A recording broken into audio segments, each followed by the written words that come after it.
Ce n'est plus un secret pour nos téléspectateurs. On a vu que vous intervenez dans cette première partie du grand reportage, dans ce qui est de la situation au niveau du transport urbain dans la ville de Yaoundé. C'est le même refrain, c'est les mêmes difficultés, ce sont les mêmes accusations. La voirie urbaine, généralement, qui est pour les automobilistes et les usagers dans un mauvais état, l'insuffisance des moyens de déplacement, mais également, on va le voir donc, les problèmes de mobilité sont les mêmes à Douala. On l'a vu en première partie de reportage pour Yaoundé. Voyons ce qui se passe à Douala où embouteillage, surcharge sont également le lot des récriminations. Et on dit même qu'à Douala, ça ne roule pas du tout. Deuxième partie de notre grand reportage signé Anissé Simou.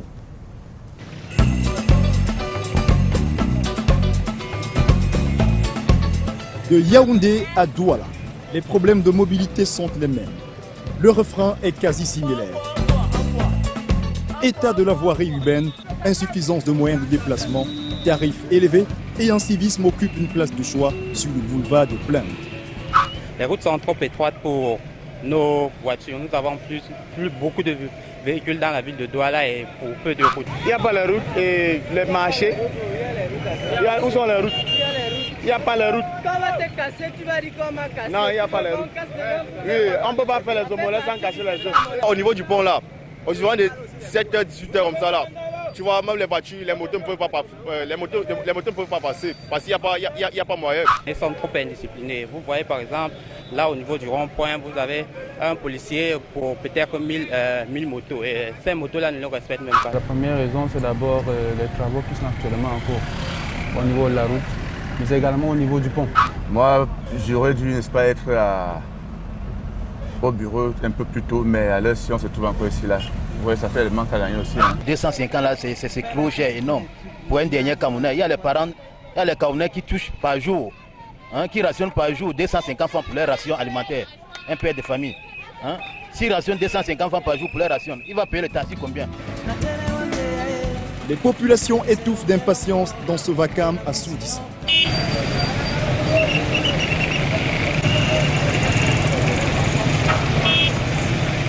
À Douala, de la pénétrante Est à Village à la pénétrante Ouest à Bonabéry, en passant par Ndokoti, il est toujours aussi difficile de faire le moindre pas aux heures de pointe. Même s'il est vrai que les problèmes de mobilité et le transport urbain en particulier sont communs aux grandes villes du monde. Quelles sont les particularités de la métropole économique camerounaise? Comment la communauté urbaine s'organise-t-elle pour faciliter le déplacement des populations? Votre équipe de reportage a slalomé entre automobilistes, mototaximens, commerçants et piétons sur les routes de Douala.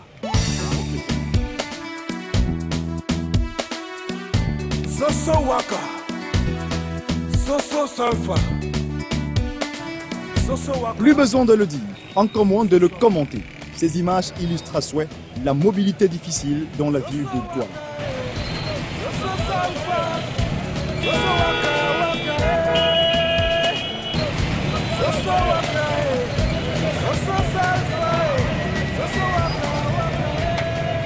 Le visiteur se perdrait au milieu de certains paradoxes. Ici, les automobilistes réécrivent au quotidien le code de la route. Pour mieux comprendre les habitudes et les contraintes de la mobilité dans ce laboratoire comportemental, nous avons pris la route pour la communauté urbaine de Douala à la rencontre du docteur Frik Tonnet, délégué du gouvernement. Ici, le problème a déjà été diagnostiqué et les préalables sont connus.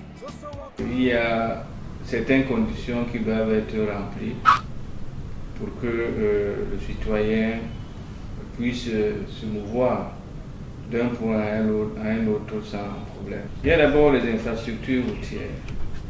Si les routes ne sont pas bonnes, même si ça facilite un peu le déplacement à pied, pour une ville, ça compromet le déplacement motorisé.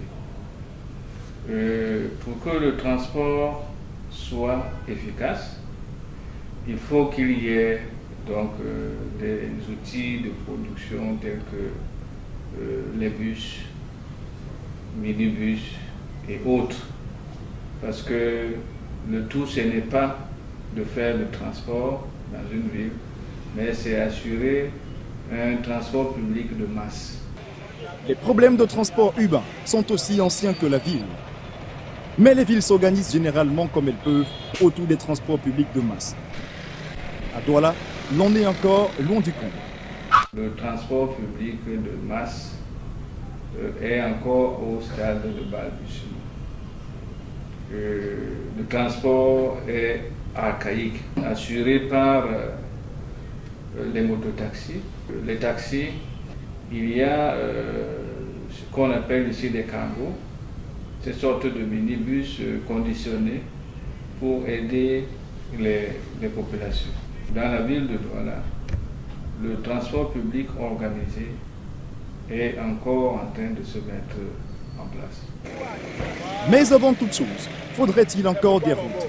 Son insuffisance fait l'objet de plaintes incessantes à Douala. La première condition pour qu'il y ait une bonne mobilité, c'est que le réseau routier soit bon. Ce réseau existe. Ce réseau est en réhabilitation. Le programme de réhabilitation avance très bien parce que, en fait, il y a de cela 5-6 ans, c'était pas facile d'aller d'un pôle de la ville à un autre.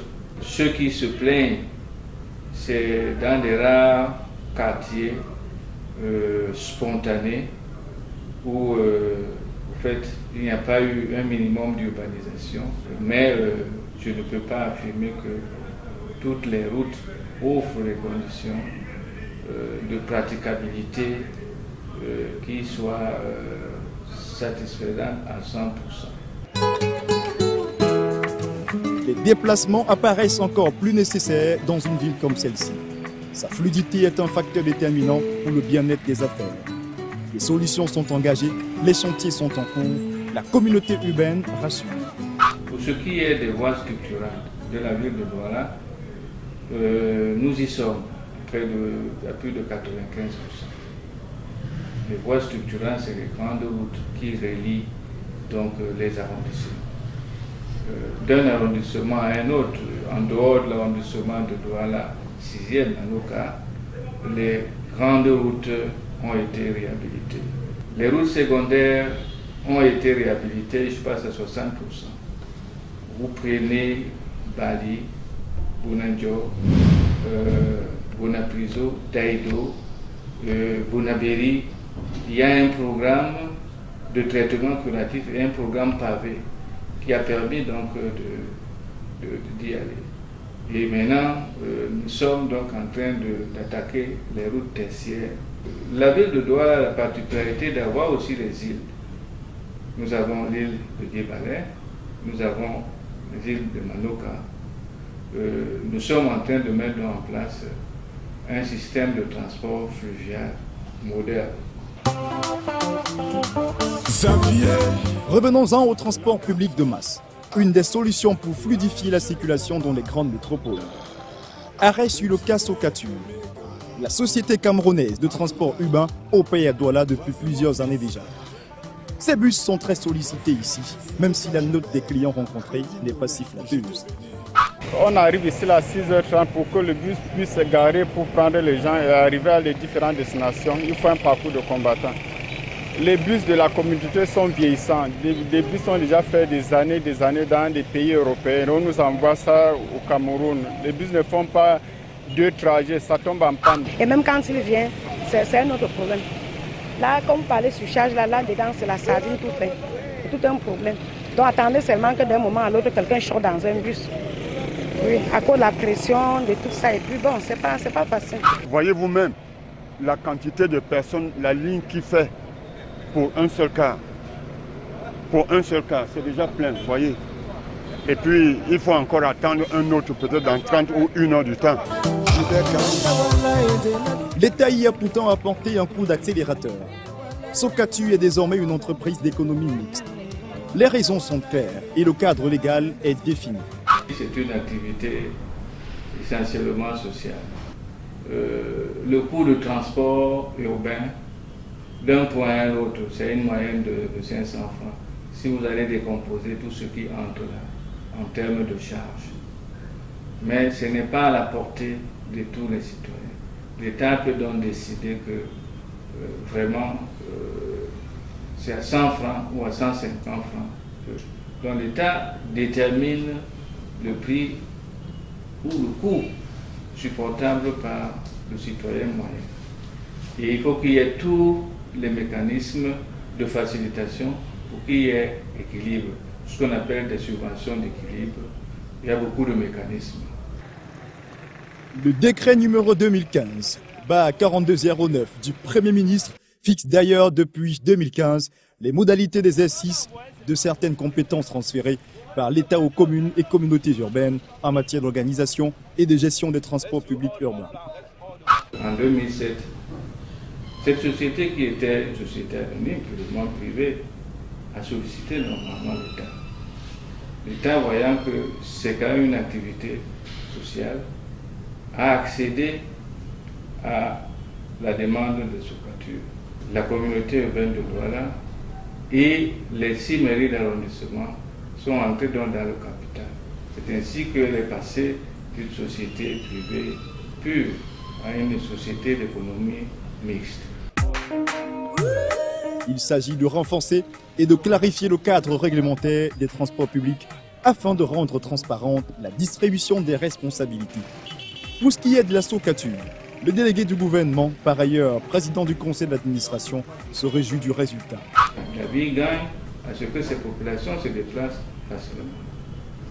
Il fallait donc qu'on s'y implique un peu plus.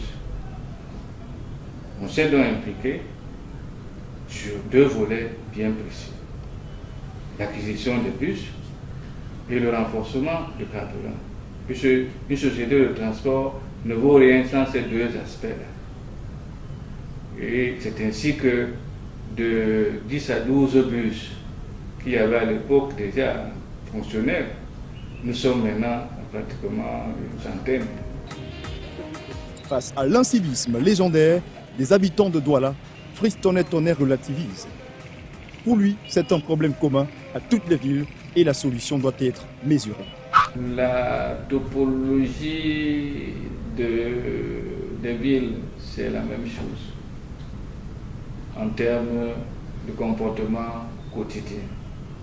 Il y a un tropisme positif que la voie publique exerce sur les populations. De telle sorte qu'on a l'impression que la vie quotidienne se passe, nous n'avons plus de cours. La vie quotidienne dans nos villes se passe le long des routes. En médecine, ce n'est pas toutes les douleurs qu'il faut calmer.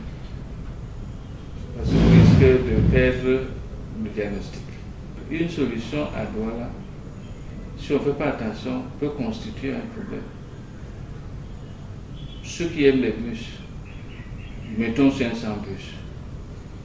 500 bus peuvent enrôler combien de personnel en termes d'emploi? Vous aurez donc arrangé le transport public très bien.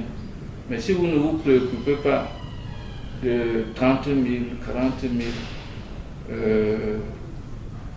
benzikineurs qui étouffent parce qu'ils ne peuvent plus trouver leur compte, vous n'aurez pas socialement arrangé. C'est pour cela que, au fait, nous suivons les instructions gouvernementales, l'orientation qui voudrait qu'on crée au maximum des situations qui absorbent les jeunes. Il faut du travail. Mais si nous devons aller tel que telle chose n'est pas bien, toute la chose, donc nous risquons de créer, peut-être ceux qui sont mécontents peuvent aller brûler vos 500 bus. Les problèmes de mobilité sont le dénominateur commun de toutes les grandes métropoles du monde. Mais à Douala, il semble de plus en plus évident qu'il est strictement interdit d'interdire. Ici, le commerce se fait sur le trottoir et même sur une partie de la chaussée. Piétons, automobilistes et mototaximens sont obligés de se discuter le peu de route restant. Résultat des courses, embouteillage à n'en plus fini, mais aussi un manque à gagner certain dans l'économie camerounaise. Arnold Dahl et Anissé Simo en ont fait l'expérience sur les routes de Douala.